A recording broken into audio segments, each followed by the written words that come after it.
各位網友你哋好，我係阿圖。今日同各位傾下有關於香港嗰啲地價猛跌嘅問題、樓價猛跌嘅問題。咁首先我想講下咧，係嗰啲鋪頭嗰個鋪頭嘅價錢呢啲都唔犀利咧咁樣。咁其實咧啲鋪頭咧就係炒高咗好多嘅呢個價值。咁講翻10幾年前咧，我試過咧，我喺呢個永星里嗰度咧有間鋪頭同佢傾偈。咁佢兩公婆同埋一個女人咧，就係賣嗰啲小食嘅。佢係不停咁樣收錢，不停咁樣找錢，收都收唔切嘅。但係佢話咧，你知唔知我咁樣做都冇用㗎？我係賺得一份人工嘅啫，因為俾晒租金嘅，太太份人工都賺唔到㗎。咁其實好似佢咁嗰辣咧，好似佢咁好生意嘅得佢一間嘅啫。咁其他啲點算咧？其他啲因為本身係業主嚟嘅係。一係咧冇幾耐咧，大概大半年咧就換一次老闆，因為佢哋原來咧租咧就要俾簽一年半年死約嘅。咁半年死約完咗之後咧，佢哋又會食埋嗰啲按金啊嗰啲先走，咁先執笠。咁啊大半年都會執一間咯。咁其實嚟講呢個現象係唔好嘅。咁但係好多有錢人咧有錢之後咧就做啲乜嘢咧？買樓，跟住咧就買鋪，我嚟做佢個積蓄。咁買咗鋪之後咧，就大貪㗎啦會。如果假設一個鋪頭咧係租咗俾一間國外嘅名牌嗰啲非常之奢侈嘅名牌咧，租到30-40萬咧，咁嗰間鋪就可以話值成億㗎啦，因為除翻嗰30-40萬租啊嘛。但係有朝一日咧，呢個名牌喺嗰度做唔住咧，換咗咧，咁死啦！租5萬蚊都租唔到嘅時候咧，嗰個鋪位咧就跌價跌得好犀利㗎啦，成倍咁樣跌㗎啦。但係啲鋪咧好多時都係會做呢個分期嚟到買噶嘛。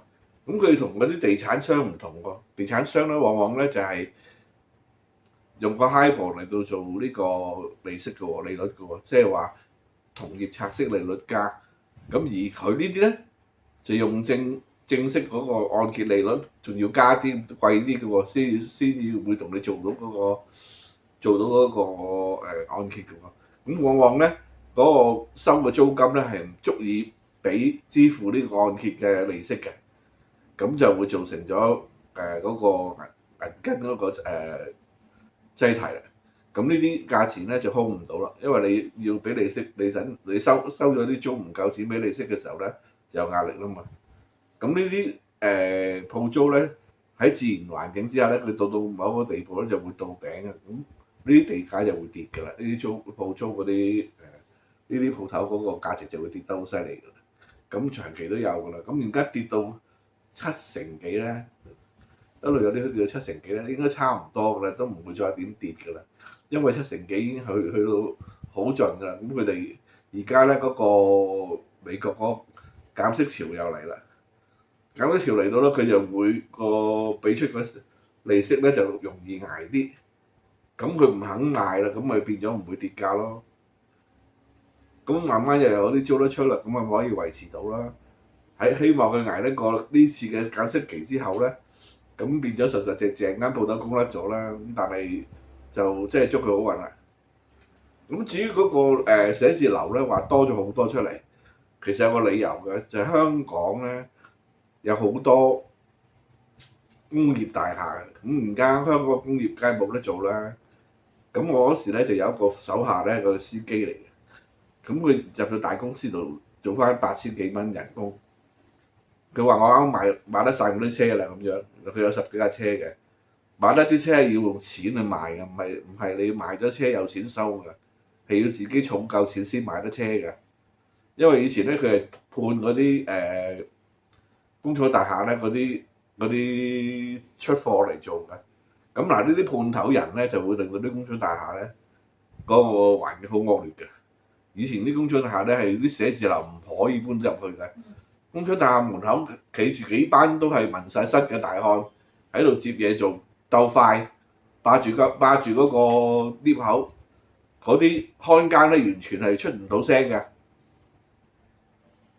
如果你個寫字樓有幾個靚女仔着得摩登啲上落，或者啲斯文嘅着西裝客嚟咧，係唔掂嘅，因為根本上俾呢啲咁嘅人咧就霸住晒啲 lift 口咧，你客 lift 都好啦，你女子入咗去掹翻你出嚟，然後過嚟裝貨嘅，佢哋唔理噶嘛，佢哋判翻嚟做噶嘛。但係今時今日就唔係啦，今時今日呢啲大廈咧，因為冇咗呢啲工廠出貨咧，咁就變咗個環境係好轉咗好多嘅。咁就好多工廠大廈咧就可以容納到啲寫字樓。咁我係電話佬嚟㗎以前，咁最後嗰10幾年咧我都係睇位嘅。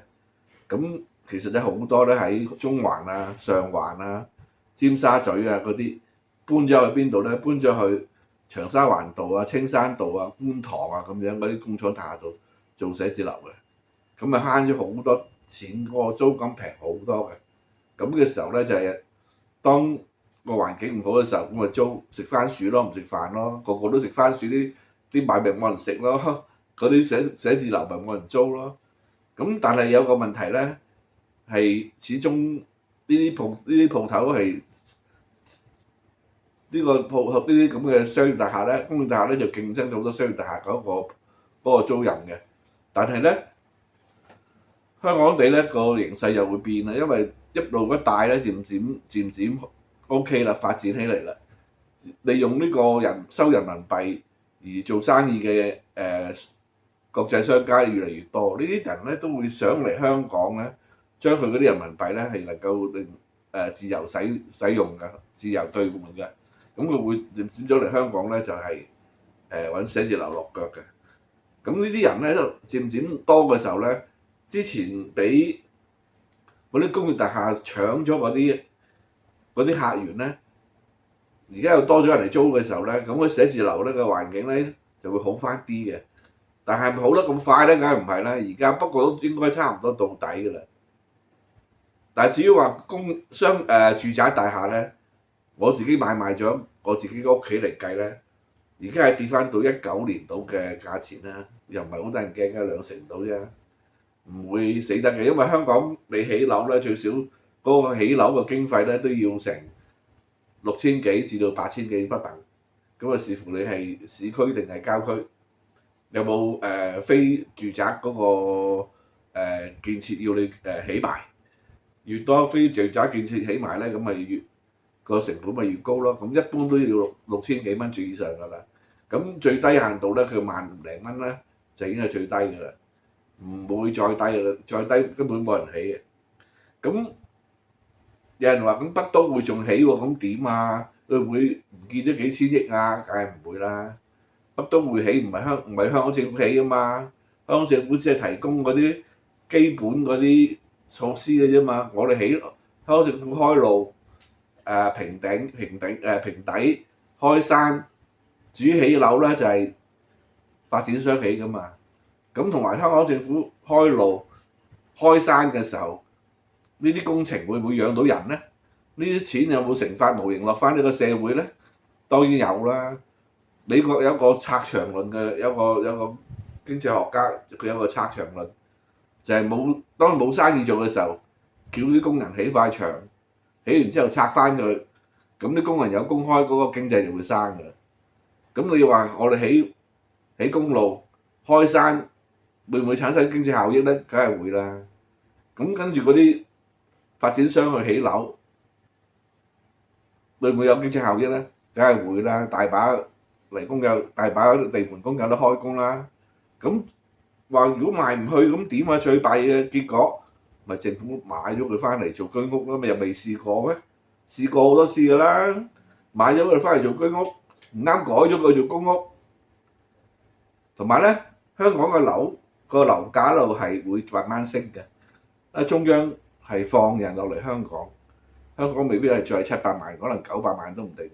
嗱，而家你所有8大院校有40%嘅學生係國內嘅學生嚟嘅。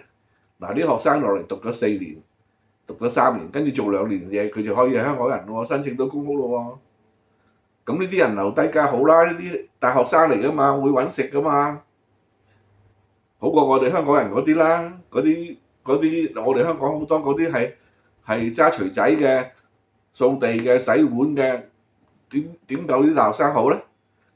慢慢留到佢落嚟就得㗎啦，又唔會話又缺醫生，又缺護士，又又缺老師，仲缺僆仔，冇僆仔冇讀書添。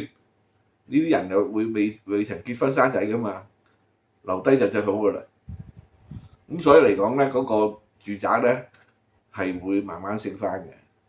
而家已經跌到盡，但係因為成個國家都係要篤爆嗰個泡沫，樓宇嗰個泡沫，然後慢慢治理。咁唔能夠話下下都幫咗你香港先嘅。咁大陸篤爆咗個樓宇嗰個泡沫，有冇做嘢都有嘅。咁其實佢而家嗰個銀行嗰個水浸嘅，政府要佢嗰個銀行保底咧，唔需要嘅。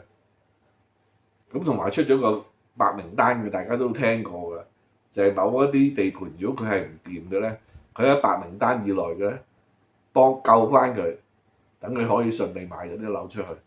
咁啊，慢慢褪下咧，就幫翻大陸嗰啲咁嘅發展商，可以有機會褪翻生若干間健康嘅，慢慢就消化咗呢啲爛尾樓。